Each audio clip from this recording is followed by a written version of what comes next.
నమస్తే. Welcome to special chit chat. Retired IAS B Lakshmikant గారు.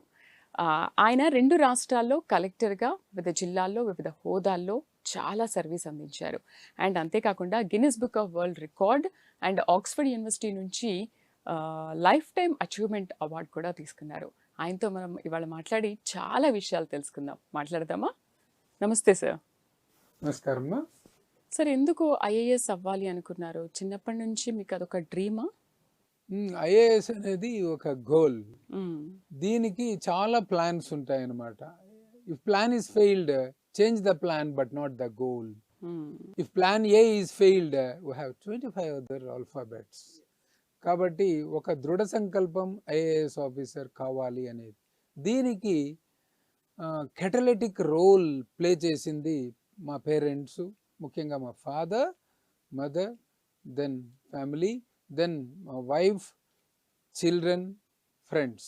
వీళ్ళందరి యొక్క ముఖ్య ఉద్దేశం ఒక్కటే గోల్, మన ఇంట్లో ఒక ఐఏఎస్ ఆఫీసర్ ఉండాలి అనే సంకల్పంని నాకు చిన్నప్పటి నుంచి నూరిపోయడం జరిగిందనమాట. అందుగురించే దాన్ని ప్రాతిపదికగా తీసుకొని జర్నీ ప్రారంభించాను. సంకల్పం ముందు వైకల్యం విలువ ఎంత, దృఢచిత్తం ముందు దురదృష్టం విలువ ఎంత, ఎదురీత ముందు విధి రాత విలువ ఎంత, ఆరాటం ముందు పోరాటం విలువ ఎంత. సూపర్. ఎక్సలెంట్. అయితే జిల్లా జాయింట్ కలెక్టర్గా కూడా మీరు పనిచేశారు. అక్కడ ఏ సంస్కరణలు, ఎలాంటి మార్పులు తీసుకొచ్చారు? సో మనకి చిన్నప్పటి నుంచి మీరు ఆ డ్రీమ్ ఉంది అని అన్నారు. ఆ సంకల్ప బలం గొప్పది కాబట్టి ఐఏఎస్ అయ్యారు. మనకు ఉంటుంది, మనం ఈ జిల్లాకి జాయింట్ కలెక్టర్గా ఉన్నప్పుడు మనం ఈ ఊరిని ఇలా చేయాలి, ఇలా బాగు చేయాలి, ఇలాంటి సంస్కరణలు, మార్పులు తేవాలి అని అనుకున్నారు కదా. ఏం చేశారు అప్పుడు? ఇప్పుడు ఐఏఎస్ అనేది it's a nation building exercise అన్నమాట. ఒక పబ్లిక్ సర్వీస్, ఒక నెగోషియేషన్, ఒక ఆర్బిట్రేషన్, ఒక డెవలప్మెంటల్, ఒక regulatory side. He is the district head. Collector is the district head. 1772లో లార్డ్ వారన్ హాస్టింగ్స్ ఉన్నప్పుడు ఈ కలెక్టర్ అనే పదాన్ని first time in the history coin చేసి, దాని తర్వాత సివిల్ సర్వీస్ని బాగా డెవలప్ చేసింది లార్డ్ కార్న్వాలిస్. అందుగురించి ఈరోజు కూడా ఆయన్ని ఫాదర్ ఆఫ్ సివిల్ సర్వీసెస్ అంటాం. ఇకపోతే డిఫరెంట్ డిస్ట్రిక్ట్స్లో జాయింట్ కలెక్టర్గా కలెక్టర్గా పనిచేసాం కాబట్టి పనిచేయడం కంటే వర్క్ విత్ కన్సర్న్ అనేది చాలా ఇంపార్టెంట్ అన్నమాట. ఎందుకంటే రెవెన్యూ డిపార్ట్మెంట్లో ముఖ్యంగా ప్రజలతో ఎక్కువ సంబంధం ఉన్న డిపార్ట్మెంట్ అది రెవెన్యూ డిపార్ట్మెంట్, ప్రత్యక్షంగా కానీ పరోక్షంగా కానీ. అందుగురించే womb to tomb is revenue అంట. కాబట్టి బిడ్డ గర్భంలో పడినప్పటి నుంచి బర్త్ సర్టిఫికేట్తో, ఆధార్తో ప్రారంభమై చివరికి డెత్ సర్టిఫికేట్తో ముగుస్తుందన్నమాట జీవితం. ఊమ్ టు టూమ్. అందుగురించి అంటాం, మట్టి మీద మనం పడితే అది జననం, మట్టి మన మీద పడితే అది మరణం. ఈ జనన మరణాల మధ్యలో ఉన్న సుదీర్ఘమైన ప్రస్థానమే జీవితం. ఆ జీవితానికి ప్రత్యక్ష సంబంధం ఉండేది రెవెన్యూ డిపార్ట్మెంట్ అన్నమాట.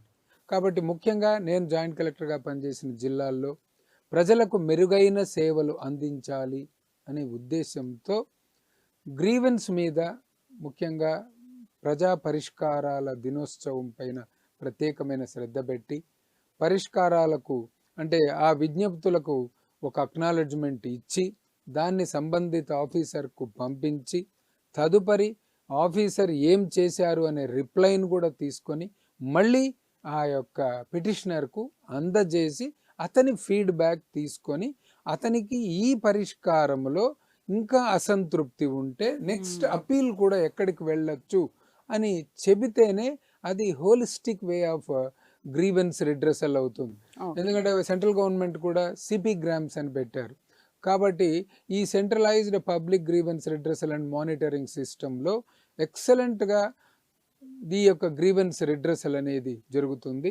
ఆ కోణంలోనే తీసుకొని ఈ యొక్క ప్రజా విజ్ఞప్తుల పరిష్కార దినోత్సవాన్ని జరపడము, తదుపరి రైతులకు ప్రత్యక్షంగా మేలు చేకూరాలి అనే ఉద్దేశంతో గతంలో 100 days ప్లాన్ అనేది ఒకటి చేశామన్నమాట రెవెన్యూ డిపార్ట్మెంటు.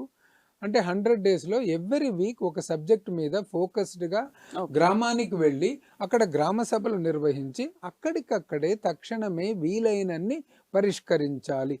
అంటే ఒక ఛార్జ్ అనేది క్రియేట్ చేయగలిగితే రెవెన్యూ రికార్డులని బ్యాంకింగ్తో అనుసంధానం చేసి రిజిస్ట్రేషన్తో అనుసంధానం చేసి ఒక కాంప్రహెన్సివ్ రికార్డును బిల్డప్ చేయగలిగితే ఆ రైతు అక్కడికి వచ్చిన వెంటనే అతనుకున్న పట్టా నెంబర్ కానీ సర్వే నెంబరు పట్టా నెంబర్ చెప్పిన వెంటనే ఛార్జ్ అనేది చూపిస్తుంది. ఆ ఛార్జ్లో గతంలో ఇక్కడ ఆ రైతు ఎక్కడెక్కడ లోన్ తీసుకున్నాడు, ఎంత డ్యూస్ ఉన్నాయి, ఇంకా ఏమైనా మార్టిగేజ్ చేశాడా, ఈ మొత్తం వివరాలు వచ్చేస్తాయన్నమాట. అటువంటి ఛార్జ్ని క్రియేట్ చేసి దానికి ఒకరు ఛార్జర్ అవుతారు, మరొకరు చెక్కర్ అవుతారనమాట. కాబట్టి ఆ బ్యాంక్లో ఉన్న కింది స్థాయి ఉద్యోగి ఛార్జర్ అయినప్పుడు పై స్థాయి బ్యాంక్ మేనేజర్ స్థాయిలో చెక్కర్ అవుతారనమాట. అప్పుడు ఈ గవర్నెన్స్ గోల్డ్ అవార్డు కూడా మన రాష్ట్ర ప్రభుత్వానికి వచ్చిందనమాట. సో దాంట్లో ప్రధానంగా ఆ కార్యక్రమాలు చేస్తాం. తర్వాత ల్యాండ్ రికార్డ్స్ నవీకరణం, ఈ ల్యాండ్ రికార్డ్స్ ప్యూరిఫికేషన్ అనేది కంటిన్యూస్ ప్రాసెస్లో ప్రతి గ్రామంకి వెళ్ళి విఆర్ఓ గారు అప్పుడు ప్రతి ఇంటికి వెళ్ళి వాళ్ళ దగ్గర ఒక అడంగల్ని ఆర్ఓఆర్ని ఇచ్చి మీరు దీన్ని సరిచూసుకొని దీంట్లో ఏమైనా మార్పులు ఉంటే చెప్పండి అంటే ఆ మార్పులను తీసుకొని దాని మీద ఎంక్వైరీ చేసి మళ్ళీ అప్డేట్ చేసి వాళ్ళకి ఆ యొక్క రికార్డ్ని అందజేసి సదా మీ సేవలో మీ రెవెన్యూ డిపార్ట్మెంట్ అని ఒక లెటర్ కూడా అందజేయడం అనేది జరిగిందనమాట. సో దీనివలన ప్రజల్లో హ్యాపీనెస్ ఇండెక్స్ అనేది వస్తుంది. ఎందుకంటే రెవెన్యూలో చాలా మార్పులు తీసుకురావాల్సి ఉంటుందన్నమాట. ఎందుకంటే స్టూడెంట్స్కి రెవెన్యూ డిపార్ట్మెంట్ కావాలి, రైతులకు రెవెన్యూ డిపార్ట్మెంట్ కావాలి, అడ్మినిస్ట్రేషన్కి రెవెన్యూ డిపార్ట్మెంట్తో సంబంధము, ఇండస్ట్రియలిస్టులు కూడా ఆ భూ కేటాయింపులు జరగాలి. అండ్ మీరు టీటీడీ జేయూగా చేశారు, చాలా మార్పులు కూడా తీసుకొచ్చారు. టీటీడీ జేయూగా ఎలాంటి మార్పులు తీసుకొచ్చారు? సో ప్రధానంగా నేను కలెక్టర్గా అయిన తర్వాత చివరగా జేఈఓగా వెళ్ళడం జరిగింది. కలెక్టర్గా ఉన్నప్పుడు కూడా ముఖ్యంగా ఈ మాల్ న్యూట్రిషన్ మీద, అనీమియా మీద ఎక్కువగా వర్కౌట్ చేసి mall nutrition control district, anaemia control district, happiness index ఎక్కువగా ఉన్న డిస్ట్రిక్ట్ అని కృష్ణా జిల్లాలో ఒక ముద్ర అనేది వేయగలిగినామన్నమాట. తదుపరి జేఈఓగా వెళ్ళిన తర్వాత అక్కడ ఎందుకంటే ప్రతిరోజు ఒక అడ్మినిస్ట్రేషన్కి నేను జాయింట్ ఎగ్జిక్యూటివ్ ఆఫీసర్గా ఉంటూ కొన్ని రోజులు జేఈఓ తిరుమల కూడా ఇన్ఛార్జ్గా పనిచేయడం అనేది జరిగింది. సో అప్పుడు డయల్ యువర్ ఈఓ కార్యక్రమంతో పాటు కింది జేఈఓ మిగతా టెంపుల్స్ అన్నిటికీ అడ్మినిస్ట్రేటర్ అనమాట. పద్మావతి అమ్మవారి దేవాలయం కానీ, గోవిందరాజు స్వామి దేవాలయం కానీ, కపిల్ తీర్థం కానీ, కళ్యాణ వెంకటేశ్వర స్వామి కానీ, భారతదేశంలో ఉండే వివిధ టీటీడీ దేవాలయాలు అన్ని, తిరుమల తప్ప మిగతా అన్ని దేవాలయాలకు అడ్మినిస్ట్రేటర్ కాబట్టి అప్పుడు ఒక కార్యక్రమం నిర్వహించేవాళ్ళము. దాని పేరు భక్తులతో భవదీయుడు. ఆ కార్యక్రమాన్ని నిర్వహించి ప్రజల దగ్గర నుంచి, ఈ పిలిగ్రిమ్స్ దగ్గర నుంచి మనము వీలైనన్ని సమస్యలకు వాళ్ళు కూడా పరిష్కారాలు చాలా మటుకు చెప్తారు. వాళ్ళ సలహాలు స్వీకరించి బ్రహ్మాండంగా చేయడానికి ఆ కార్యక్రమం తోడ్పడింది. తదుపరి తిరుపతిని ఆధ్యాత్మిక నగరంగా చేయాలనే ఉద్దేశంతో మీడియన్ రోడ్స్ మీద శంఖ చక్ర గోవింద నామాలతో ఇల్యూమినేషన్ చేయడం జరిగిందనమాట. ఈ విధంగా రాత్రిపూట అటా వెళ్తూ ఉంటే ఒక ఆధ్యాత్మికత అనేది కనిపిస్తుందన్నమాట తిరుపతి మహానగరంలో. తదుపరి అలిపిరి దగ్గర గరుడ విగ్రహం ఉంటుంది. గరుడ విగ్రహం సప్తవర్ణ శోభితం అనేది కార్యక్రమాన్ని నిర్వహించి 7 రకాలుగా రంగులు మారి ఒక శ్లోకాన్ని కూడా అక్కడ పెట్టడం అనేది జరిగిందనమాట. ఇకపోతే పచ్చదనాన్ని పెంపొందించేయాలి. ఎందుకంటే అల్టిమేట్గా తిరుమల క్లీన్గా గ్రీన్గా ఉండాలనే ఉద్దేశంతో క్లీన్ తిరుమల గ్రీన్ తిరుమల అనే కార్యక్రమాన్ని పెట్టి గ్రీనరీని ఎక్కువ ప్రమోట్ చేయడం జరిగిందనమాట. కాబట్టి దానివలన మన నాన్ రెన్యూవబుల్ ఎనర్జీ కాకుండా రెన్యూవబుల్ ఎనర్జీ వైపు ఫోకస్ చేసి వేస్ట్ నుంచి ఎలక్ట్రిసిటీని ప్రొడ్యూస్ చేసి ఒక రెసిలియంట్గా తిరుమలని రూపుదిద్దుకోవడం అనేది జరిగిందనమాట. అదేవిధంగా పిలిగ్రిమ్స్ కూడా సర్వదర్శనానికి ఎక్కువ ప్రాముఖ్యతనిచ్చి కాబట్టి రోజుకి 1,00,000 మందికి పైగా దర్శనాలను కూడా నేను జేఈఓ తిరుమలగా ఉన్నప్పుడు జరిగిందనమాట. అది సంయుక్తంగా వివిధ డిపార్ట్మెంట్లు, పోలీస్ డిపార్ట్మెంట్ కానీ, అదేవిధంగా అకామిడేషన్ డిపార్ట్మెంట్ కానీ, ప్రోటోకాల్ డిపార్ట్మెంట్ కానీ, టెంపుల్ అడ్మినిస్ట్రేషన్ కానీ, విజిలెన్స్ డిపార్ట్మెంట్ కానీ, అందరి డిపార్ట్మెంట్లు సంయుక్తంగా కోఆర్డినేషన్తో ఒకరోజు 1,05,000 1,06,000 వరకు టాప్ మోస్ట్ నెంబర్ని సర్వదర్శనం వైపు తీసుకొని పోవడం చాలా కష్టమైన పని. కానీ అలాంటిది ఎన్నో సాధించగలిగినామన్నమాట. అదేవిధంగా మన ఒంటిమిట్టలో కూడా శ్రీరాముల వారి కళ్యాణాన్ని, అది కూడా టీటీడీ వారి ఆధ్వర్యంలో ఉండే టెంపుల్, శ్రీరాముడి కళ్యాణాన్ని అత్యంత వైభవవేతంగా శ్రీరామ కళ్యాణాన్ని అక్కడ నిర్వహించి ప్రపంచం మొత్తం ఆ దృష్టి వైపు వెళ్ళిందనమాట. అంత అడ్మినిస్ట్రేషన్ టోటలీ డెడికేటెడ్గా ఉంటూ చేయడం జరిగింది. తదుపరి RFID అంటే రేడియో ఫ్రీక్వెన్సీ ఐడెంటిటీ డివైస్ని స్వామివారి జ్యువెలరీ మీద పెట్టడం వలన అది ఏమైనా పొరపాటున ఎవరైనా తస్కరించినప్పుడు అలారం వస్తుంది. ఆ అలారంలో వాళ్ళు పట్టుబడేట్లు కూడా ప్రయోగాత్మకంగా అక్కడ చేయడం అనేది జరిగింది.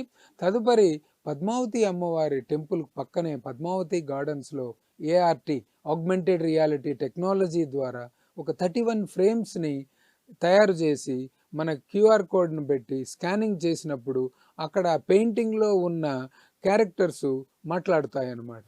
అంటే అవళ్ళే ఎక్స్ప్లెయిన్ చేస్తారు. సెల్ఫ్ ఎక్స్ప్లెనేటరీగా వెంకటేశ్వరుడు, వకుళామాత, పద్మావతి అమ్మవారు మాట్లాడి ఆ వృత్తాంతాన్ని వాళ్లే చెప్పేస్తారు. గైడ్ అవసరం ఉండదన్నమాట. కాబట్టి అటువంటిది కూడా ప్రయోగాత్మకంగా అక్కడ ప్రవేశపెట్టడం అనేది. అయితే సార్, ఇప్పుడు ఇన్ని కేటగిరీల్లో పనిచేయడం వేరు, ఒక ఆధ్యాత్మిక పుణ్యక్షేత్రంలో పనిచేయడం వేరు. అంటే ఆ ఫీల్ అసలు చెప్పలేమన్నమాట. మీకు ఎలా అనిపించింది? మిగతా ఉద్యోగాలకి తిరుమల ఉద్యోగానికి తేడా ఏమంటే, మిగతాదన్నీ ఉద్యోగం, తిరుమలలో సేవ. సేవ అనేది ఒకరి మస్తిష్కము నుండి మరొకరి హృదయ త్వచాన్ని ఎటువంటి శస్త్రచికిత్స లేకుండా తాకే అతి పదనైన 2 అక్షరాల తెలుగు పదం సేవ. కాబట్టి అక్కడ నేను సేవకుడని, నేను సేవను చేస్తున్నాను, ఉద్యోగాన్ని కాదు అనే ధర్మాన్ని కానీ మనం ఆచరించగలిగితే తప్పనిసరిగా ఒక నియమ నిష్ఠలతో ఆ యొక్క కార్యక్రమాన్ని నిర్వహించడానికి వీలవుతుంది. అయితే మీరు ఈ సేవ చేయడానికి వచ్చినప్పుడు ఏమైనా ఇబ్బందులు ఎదుర్కొన్నారా? ఏమైనా ఆటంకాలు ఎదురయ్యాయా? ఎందుకంటే ఇప్పుడు మీరు చేసింది ఫస్ట్ నుంచి అది వేరు, ఇది వేరు కదా. ఇక్కడ చేయాల్సినవి వేరే ఉంటాయి కదా. సో ఆ సేవ చేస్తున్నప్పుడు ఏమైనా ఇబ్బందులు వచ్చాయా? లేదు ఎటువంటి ఆటంకాలు లేకుండా మీ సర్వీస్ అంతా బాగా నడిచిపోయిందా? ఆటంకాలు అనేది ఏమీ రాదన్నమాట. వెంకటాద్రి సమం స్థానం బ్రహ్మాండే నాస్తి కించన వెంకటేశు సమోదేవో న భూతో న భవిష్యతి అన్నాం. కాబట్టి ఆ వెంకటేశ్వరుడి దగ్గర పనిచేయడమే అది పూర్వజన్మ సుకృతంగా భావిస్తూ రోజుకున్న 86,400 సెకండ్లను 86,400 అవకాశాలుగా మార్చి భక్తుడే ప్రథముడు అనే ధ్యేయంతో ఆ యొక్క కార్యక్రమాన్ని నిర్వహించినప్పుడు రాత్రి నిద్ర లేకపోయినా అత్యంత ఉత్సాహంతో జాగరూకతతో వ్యవహరించడము వృత్తి ధర్మంగా భావిస్తాము. ఎన్ని రోజులు చేశారు అక్కడ? నేను 2 సార్లు తిరుమలలో పనిచేసే భాగ్యము వెంకటేశ్వరుడు కల్పించాడనమాట. మొదట 2010-11 ప్రాంతంలో ఒక స్పెషల్ ఆఫీసర్గా రిసెప్షన్కి తిరుమలలో పనిచేశాను. రెండవసారి మళ్ళీ JEOగా అటు తిరుపతికి కొన్ని రోజులు తిరుమలకు కూడా ఇన్ఛార్జిగా పనిచేయడం అనేది జరిగింది. ఎందుకంటే ఆ వెంకటేశ్వరుని సన్నిధిలో 7 నిమిషాలు ఉంటేనే ఆ సప్తగిరుల యొక్క ఈ యొక్క ఆశీస్సులు మెండుగా లభిస్తాయి. అటువంటిది నేను మొదటిసారి సంవత్సరం రోజులు, మళ్ళీ ఒక 8 నెలల వరకు అక్కడ పనిచేయడంతో 2 సార్లు ఆ యొక్క అవకాశము, ఆ భాగ్యము నాకు లభించిందనమాట. అండ్ మీరు దుబాయ్లో కూడా అంతర్జాతీయ తెలుగు వ్యాపార సదస్సులో కూడా పాల్గొన్నారు కదా. సో అదొకసారి మీ ఎక్స్పీరియన్స్ షేర్ చేస్తారా మాకు? ఎలా ఏంటి? ఎస్, యునైటెడ్ అరబ్ ఎమిరేట్స్లో 7 ఎమిరేట్స్ ఉంటాయి. Dubai and then Abu Dhabi, Ajman, Ras al Khaimah and then Sharjah లాంటి 7 ఉంటాయి అన్నమాట. Dubai is aggressive economy country. ఎందుకంటే చాలా ఫాస్ట్గా గ్రోత్ అవుతుంది. వాళ్ళ విజన్ కూడా వెరీ ఫాస్ట్ విజన్ ఉంటుంది, వెరీ హై విజన్. ఎందుకంటే vision without action is a day dream, action without vision is a nightmare, vision with action is a rightful delivery. కాబట్టి అటువంటి నానుడితో Dubai is travelling very fast. అక్కడ తెలుగు వాళ్ళు ఎక్కువగా ఉంటారనమాట. అంతర్జాతీయంగా అటు దుబాయ్లోని 7 ఎమిరేట్స్లో, ఒమన్లో, కువైట్లో, ఖతర్లో, బహ్రెయిన్లో, సౌదీ అరేబియాలో మొత్తం తెలుగు వాళ్ళందరూ ఒక సమిట్ని అక్కడ నిర్వహించారు. ఆ సమిట్లో అంతర్జాతీయంగా బిజినెస్ని ఎట్లా ప్రమోట్ చేయాలి అంటే, మనకు ఒక నార్మల్ బిజినెస్ అంటేనే busyness. It has been derived from busyness which means anxiety. Business అంటేనే యాంగ్జైటీ ఉంటుందన్నమాట, అత్యంత ఆతృత అనేది ఉంటుంది. దానికి ఏమేమి కావాలి? ఒక ఎక్స్పోర్టింగ్ లైసెన్స్, ఒక లైసెన్సింగ్, ఎక్స్పోర్టింగ్ బిజినెస్, ఫ్రాంచైజింగ్ తీసుకోవడం, జాయింట్ వెంచర్స్ చేయడము, నెక్స్ట్ స్ట్రాటజిక్ అలయన్స్ చేయడము, నెక్స్ట్ ఫారిన్ డైరెక్ట్ ఇన్వెస్ట్మెంట్స్ తీసుకొని రావడం. దీంట్లో కొన్ని సవాళ్ళు కూడా ఎదురవుతుంది. ఎందుకంటే అంతర్జాతీయంగా బిజినెస్లో ఉండాలి అంటే కొన్ని బిజినెస్ స్కిల్స్ కూడా కావాలి, ఒక నేర్చుకోవాలి. ఎందుకంటే ఒక్క బిజినెస్ ఒకటే చాలదు, దానికి స్కిల్ కావాలన్నమాట. నైపుణ్యము లేని వ్యాపారం వ్యర్థం, నిరర్ధకం, నిష్ప్రయోజనం అవుతుంది. So the business without skill is just ఫ్లాక్సినాసిని హిలిఫిలిఫికేషన్, ఇట్స్ mere యూస్లెస్.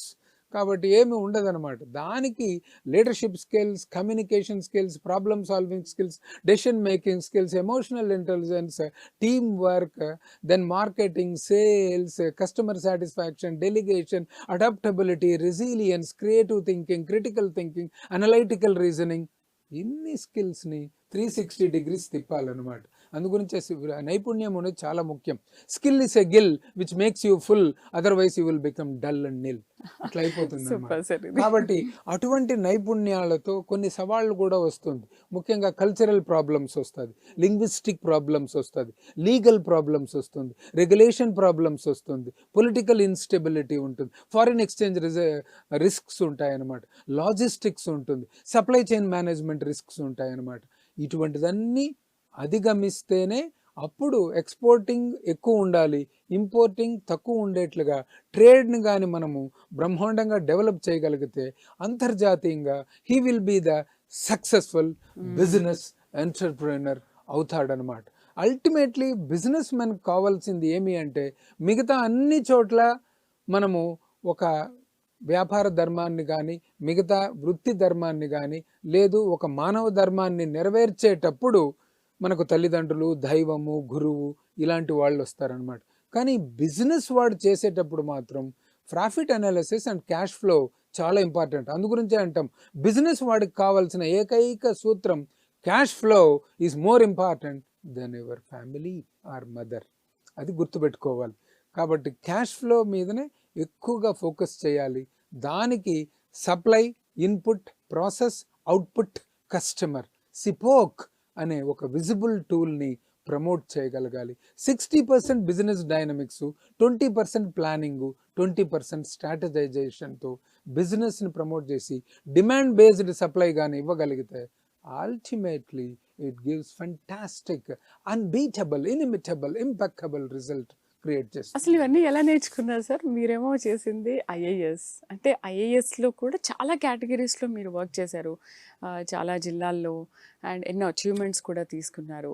ఇంత జ్ఞానాన్ని ఎలా సంపాదించగలిగారు? అసలు ఇంత ఈజీగా చెప్పేస్తున్నారు, మీరు చెప్తుంటే మాకు వినడానికి కూడా ఇంకేం చెప్తున్నారు ఏం చెప్తున్నారు అని అనిపిస్తుంది. ఎలా నేర్చుకున్నారు? సో నార్మలీ నాలెడ్జ్ బేస్డ్ సిస్టమ్నే నేను లైక్ చేస్తాను. Okay, knowledge says what to say, skill says how to say, attitude says how much to say, wisdom says whether to say or not to say.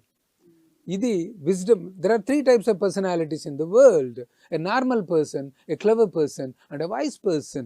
A normal person will see the problem, a clever person will solve the problem, whereas the wise person will avoid the problem. So ultimately we have to celebrate the milestones, celebrate the milestones, ignite the fire stones. When we walk along the pathway, normally the people will throw a lot of stones on us. Normal people will collect all the stones and throw back on the person who have thrown. But a wise person, what he will do is he will collect all the stones and he will convert into milestones. Super. So that is the biggest challenge. And sir, EICBI గతంలో మీరు Brussels and లండన్లో కూడా పాల్గొన్నారు. ఒక్కసారి దాని గురించి విశదీకరించగలరా? Europe India Centre for Business and Industry, ECBI, it is an accreditation organization by EU Parliament. ఒక accreditation తీసుకున్నారనమాట. దానికి సంబంధించి Sujith Nair, he is the chairman of that IGBI. Then he has appointed me as the vice chairperson of the Europe India Center for Business and Industry. Kabatti, our biggest challenge is we have to conquer all the challenges, we have to conquer all the goals. That is our primary motto. That gives a lot of pinnacle of excellence and gateway to success. Our motto is climbing higher, dreaming bigger. That means beyond borders, beyond barriers. Open the gates, open the windows. That is free trade. Free trade ni gaani promote cheyagalagite, lot of countries will develop potentiality and will become very, very, very aggressive, excellent, standardized country అవుతుంది. So దాంట్లో మాకున్న biggest challenge ఏమంటే we will act as a facilitator between two countries or between among all countries. That means the biggest challenge is biggest challenge nowadays in the world is the signing of FTA, free trade agreement. So for that free trade agreement, there are a lot of problems are facing by both the countries. One is market access, intellectual property rights, labor standards, regulations, tariff and non-tariff barriers. So వీటి మీద focus చేసి వీటి మీద మనం కానీ మంచి recommendations ఇవ్వగలిగితే parliamentary committee will collect all these recommendations and they will scrutinize all these recommendations. And then if at all, if it is compatible and feasible, they will promote to parliament. So that's how we have to work. What are the barriers? How to break the barriers? So we have to build the bridge, not the wall. Okay sir, ఇప్పుడున్న civil service విద్యార్థులకి మీరు ఇచ్చే సలహాలు సూచనలు ఏంటి? ఇప్పుడు civil service అనేది it is the service of nearly 24 service ఉంటుంది. ఈ సివిల్ సర్వీసెస్లో ఎస్పెషలీ గతానికి భిన్నంగా నేడు ఎగ్జామ్ ప్యాటర్న్ ఉందన్నమాట. గతంలో రీడింగ్ స్కిల్స్ ఎక్కువ పైన ఆధారపడేది, ఇప్పుడు రైటింగ్ స్కిల్స్ మీద ఎక్కువ ఆధారపడాలి. వర్డ్ లిమిట్ అనేది చాలా కష్టం. ప్రిలిమినరీ ఎగ్జామినేషన్లో మనం జనరల్ స్టడీస్ పేపర్ తీసుకుంటే 200 మార్క్స్కి 100 బిట్స్. ఒకవేళ కరెక్ట్గా తెలిస్తేనే రాయాలి ఆ బిట్, ఆబ్జెక్టివ్ టైప్లో ఏబిసిడిలో టిక్ చేయాలి. ఒకవేళ మనం అప్రహెన్షన్తో ఇది ఉంటుంది అని పెట్టాము అంటే అది కానీ తప్పు అనుకోండి, నెగిటివ్ 1/3 మార్క్స్ వచ్చిన మార్కుల్లో 1/3 నెగిటివ్ అయిపోతుంది అనమాట, తగ్గిపోతుంది. రెండవ పేపర్ ప్రిలిమ్స్లో CSAT civil service aptitude test 80 క్వశ్చన్లే ఉంటాయి. Each question carries 2.5 marks. అక్కడ కూడా మనకు నెగిటివ్ మార్క్స్ ఉంటుంది, బట్ అది క్వాలిఫైయింగ్ పేపర్ మాత్రమే. ఓన్లీ ఇది మాత్రమే, జనరల్ స్టడీస్ మాత్రమే కౌంట్ చేసి ర్యాంకింగ్ ఇచ్చి ప్రిలిమినరీ నుంచి క్వాలిఫై అవుతారనమాట. మెయిన్ ఎగ్జామినేషన్లో ప్రధానంగా 5 పేపర్లు 250 మార్క్స్ ఈచ్. దాంట్లో ఒకటి ఎస్ఏ పేపరు, రెండవది హిస్టరీ జనరల్ స్టడీస్, మూడవది పాలిటీ, నాలుగవది economics and science and technology, then ఐదవది ఎథిక్స్ అండ్ వాల్యూస్. ఈ 5 పేపర్లు 250 × 5 1250 ప్లస్ ఒక ఆప్షనల్ 2 పేపర్స్ 500 మార్క్స్, 1250 + 500 1750కి ర్యాంకింగ్ అనేది మెయిన్ ఎగ్జామినేషన్లో ఉంటుంది. It is totally subjective. ఇక్కడ రైటింగ్ స్కిల్స్ కావాలి అంటే 50 వర్డ్స్ అంటే 50 వర్డ్స్కే ఉండాలి. అండ్ దెన్ ప్రజెంటేషన్ బ్యూటిఫుల్గా ఉండాలి. అంటే 1 ఇంచ్ విడ్తే ఉండాలి, బ్యాడ్ 14 ఇంచెస్ డెప్త్ ఉండాలి ఆన్సర్, అట్లా ఆన్సరింగ్ ఉండాలి. Then same thing applies to personality test also. 20 to 30 minutes viva వేసీలకు స్టూడెంట్ కూర్చున్నప్పుడు అటువంటి ఆన్సర్స్ని ఇవ్వగలిగితే, ఎందుకంటే పర్సనాలిటీ టెస్ట్లో 275 మార్క్స్ ఉంది. సో టోటల్ 1750 + 275 మొత్తం 2025 మార్కులకి ర్యాంకుల్ని ప్రకటించడం జరుగుతుంది. ఇక్కడ దాదాపు ఒక 10 లక్షల మంది ఎవ్రీ ఇయర్ ఫిబ్రవరి మంత్లో అప్లై చేస్తారు సివిల్ సర్వీస్కి. చాలా మటుకు అప్లై నో రిప్లై అయిపోతుంది. కాబట్టి లాస్ట్లో సెలెక్ట్ అయ్యేటప్పటికీ ఒక 700 పోస్టులో 800 పోస్టులో సివిల్ సర్వీస్లో ఉంటుంది. దాంట్లో ప్రధానంగా 150 నుంచి 180 వరకు IAS, మళ్ళీ 150 నుంచి 180 వరకు ఒక IPS, తర్వాత 50 పోస్టుల వరకు IFS, మిగతా IRS, Indian information, postal service, railway service, engineering service ఇలా ఉంటాయన్నమాట. సో సార్, మీకు Guinness book world of record వచ్చింది అండ్ ఆక్స్ఫర్డ్ యూనివర్సిటీ నుంచి లైఫ్ టైమ్ అచీవ్మెంట్, ఇలా ఎన్ని రివార్డులు అందుకున్నారు మీరు? ఇప్పటి వరకు నాకు దాదాపు ఒక 150 వరకు అవార్డ్స్ ఉన్నాయి. అంటే కొన్ని అంతర్జాతీయంగా, కొన్ని జాతీయంగా, కొన్ని రాష్ట్ర పరంగా, కొన్ని ప్రైవేట్ పరంగా, ఇలా రకరకాలు ఉన్నాయి. Guinness book of world records అనేది నేను కలెక్టర్గా ఉన్నప్పుడు రెడ్ క్రాస్ సొసైటీకి చైర్మన్ కలెక్టర్ ఉంటారు. కాబట్టి మేము రెడ్ క్రాస్ సంస్థ వాళ్ళు సంయుక్తంగా ఒక oral health hygienic camp, dental క్యాంప్ని కండక్ట్ చేసి 8 అవర్స్లో 21,677 మందికి oral health screening camps conduct చేసి 8 గిన్నిస్ hours. వరల్డ్ రికార్డ్స్ని సాధించామన్నమాట. Then India book of records. So దీన్ని ఇండియా బుక్ ఆఫ్ రికార్డ్స్లో భారతదేశం యొక్క పటాన్ని 4,66,000 చదరపు అడుగుల్లో 30 నిమిషాల్లో ఒక బ్యూటిఫుల్ రంగోలీ మ్యాప్ని స్వీప్ యాక్టివిటీస్ కింద systematic voters education and enrolment programme కింద చేసి ఎలక్షన్ అప్పుడు చేయడంతో ఇండియా బుక్ ఆఫ్ రికార్డ్స్ వచ్చాయి. దెన్ మా కలెక్టరేట్కి ISOని తీసుకొని వచ్చామన్నమాట, ఇంటర్నేషనల్ స్టాండర్డైజేషన్ ఆర్గనైజేషన్ తీసుకొని వచ్చాం. జేఈఓగా పనిచేసినప్పుడు కొన్ని టెంపుల్స్కి, కొన్ని ఎడ్యుకేషనల్ ఇన్స్టిట్యూషన్కి, కొన్ని హాస్పిటల్స్కి మళ్ళీ ISOలను తీసుకొని వచ్చాము. ఇవన్నీ సస్టైనబిలిటీ చూపిస్తూ పోతూ ఉంటే గ్లోబల్ ఎంపైర్ ఈవెంట్స్ వాళ్ళు ప్రత్యేకంగా నన్ను ఆహ్వానించి ఆక్స్ఫర్డ్ యూనివర్సిటీలో కేబుల్ కాలేజ్లో ఈ సంవత్సరం ఆగస్టు 31వ తారీఖున ఈ లైఫ్ టైమ్ అచీవ్మెంట్ అవార్డుని ఇవ్వడం అనేది Recent గా వచ్చింది. జరిగిందనమాట. కేబుల్ కాలేజ్లో గ్లోబల్ ఎంపైర్ ఈవెంట్స్ వాళ్ళు ఆక్స్ఫర్డ్ యూనివర్సిటీలో ఇవ్వడం. అంటే సన్మానము అనేది సమాజం సమస్యను చూపితే సమయం పరిష్కారాన్ని వెతుకుతుంది, సన్మానం బాధ్యతను పెంచుతుంది. కాబట్టి I have done my duty, whereas God has given me the beauty. Man gives you the award, whereas God gives you the reward. Super. So అటువంటిది ఉంటాయన్నమాట. Last and final question, Lakshmikant garu retire అయ్యాక ఫ్యామిలీతో ఎలా ఉన్నారు, సర్వీస్లో ఉన్నప్పుడు ఫ్యామిలీతో ఎలా ఉన్నారు? And one more question, retired అయిన తర్వాత మీకు ఎందుకు రెస్ట్ తీసుకోవాలని అనిపించట్లేదా? ఇంకా ఏదో ఒకటి చేస్తూనే ఉన్నారు, అలా చేస్తూనే ఉన్నారు, చాలా బిజీగా ఉన్నారు ఇప్పుడు కూడా. ప్రపంచంలో దేవుడు హోమోసెపియన్స్కి అంటే మానవుడికి 1700 సీసీలు ఇచ్చారు, cranial capacity of the brain. దాని వెయిట్ 1300 గ్రాములే, కానీ 1700 సీసీలు ఇచ్చారు. పూర్తి స్థాయిలో ఇంతవరకు ఎవరు ఉపయోగించలేదు దాన్ని. కాబట్టి మనకున్న బిగ్గెస్ట్ ఛాలెంజ్ ఏమంటే పూర్తిగా ఉపయోగించారు. సెకండ్ హాఫ్ ఆఫ్ ది హెమిస్ఫియర్ని కూడా పనిచేసేట్లుగా చేయాలి. ఎందుకంటే రిటైర్ అయిన తర్వాత ఒక చోట ఉన్నాము అంటే డిప్రెషన్, డెమెన్షియా, డిజీనెస్ ఇట్లా అయిపోతుంది. ఈ మూడింటిని తొలగించాలి అంటే స్ట్రాంగ్ డిటర్మినేషన్, డెడికేషన్, డివోషన్ కావాలి. కాబట్టి రోజుకొక కొత్త లాంగ్వేజ్ని నేర్చుకోవడము, ఒక కొత్త క్రియేటివ్ పదాన్ని సృష్టించడము, ఒక కొత్త స్కిల్ నేర్చుకోవడము, కొత్త పజిల్ని సాల్వ్ చేయడంతో బ్రెయిన్ యాక్టివేట్ అవుతుందన్నమాట. కాబట్టి ఆ బ్రెయిన్ యాక్టివేట్ అయినప్పుడు హైపర్ యాక్టివ్గా మారిపోతుంది. అది ఫిజికల్ బాడీని కూడా కంట్రోల్ చేస్తుంది. అంత పవర్ఫుల్ బ్రెయిన్ అన్నమాట. కాబట్టి అది క్వరీ మాస్టర్ బ్రెయిన్ అనేది. ఎందుకంటే మానవుని దేహం 639 మజిల్స్లో 78 సంక్లిష్ట అంగాలతో 315 సరళమైన అంగాలతో 40,000 జన్యువులతో 23 జతల క్రోమోజోములతో 206 ఎముకలతో 32 దంతాలతో ఏర్పడిన అతి సంక్లిష్టమైన ఆర్గానిజం హ్యూమన్ బీయింగ్. దాంట్లో ప్రతిరోజు ఈ బ్రెయిన్కి హార్ట్కి ఎప్పుడు ఘర్షణలు జరుగుతూనే ఉంటుంది. బ్రెయిన్ ఎందుకంటే ఎప్పుడైనా ఆల్టర్కేషన్ జరిగింది అంటే మనం ఏం డైరెక్షన్ తీసుకోవాలి అంటే whenever an altercation occurs between brain and heart, always listen to the heart, which gives you the right direction even though it is situated on the left side of the human body.